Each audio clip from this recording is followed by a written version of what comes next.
ಜಿಲ್ಲೆಯಾದ್ಯಂತ ಈಗಾಗಲೇ ಬಂದು ಕಾಯ್ತಿದ್ದಾರೆ, ನಾಮಪತ್ರ ಸಲ್ಲಿಕೆಗೆ ಸಜ್ಜಾಗಿದ್ದೀರಾ, ಏನನ್ನಿಸ್ತಿದೆ? ಭಾಳ ಸಂತೋಷ ಅನಿಸ್ತಾ ಇದೆ. ಜಿಲ್ಲೆಯ ಪಕ್ಷದ ಮುಖಂಡರು, ಇತರೆ ಮತ ಬಾಂಧವರು ಇಡೀ ಜಿಲ್ಲಾದ್ಯಂತ ಸಡಗರ ಸಂಭ್ರಮದಿಂದ, ಉತ್ಸಾಹದಿಂದ, ಉಲ್ಲಾಸದಿಂದ ಇವತ್ತು ನಾಮಪತ್ರವನ್ನು ಸಲ್ಲಿಸುವಂಥ ಸಂದರ್ಭದಲ್ಲಿ ಎಲ್ಲರೂ ಸಹ ಅವರ ಆಶೀರ್ವಾದವನ್ನು ನೀಡಲು ಬಂದಿದ್ದಾರೆ.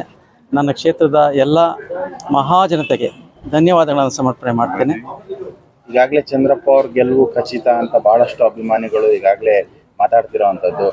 ಅಭಿಮಾನಿಗಳ, ಕಾರ್ಯಕರ್ತರ, ಮುಖಂಡರ ಅವರ ಆಸೆ ಏನಿದೆಯೋ ಅದು ನೆರವೇರುತ್ತೆ ಅಂತ ನಾನು ಶಿರಾ ಭಾಗದಲ್ಲೂ ಕೂಡ ಬಹಳಷ್ಟು ಸಜ್ಜಾಗಿ ಬರ್ತಾ ಇದ್ದಾರೆ ಸರ್. ಅದೇ ರೀತಿ ಬಿಜೆಪಿ JDS ಮೈತ್ರಿ ಬಗ್ಗೆ ಏನಾದರೂ ನಿಮ್ಗೆ ಗೊಂದಲ ಅಥವಾ ಭಯ ಏನಾದರೂ ಇರೋ? ಬೇಡ, ಅದ್ರ ಬಗ್ಗೆ ನಾನು ಯತ್ನ ಮಾಡಲ್ಲ. ನಮ್ಮ ಪಕ್ಷ ಸದೃಢವಾಗಿದೆ, ಒಗ್ಗಟ್ಟಾಗಿದ್ದೇವೆ.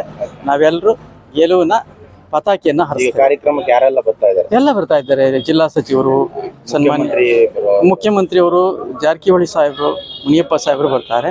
ಉಪಮುಖ್ಯಮಂತ್ರಿಗಳು ಕೋಲಾರಕ್ಕೆ ಹೋಗ್ತಾ ಇದ್ದಾರೆ. ಬರ್ತೀನಿ ಸರ್, ಈಗ ಬರ್ತೀನಿ.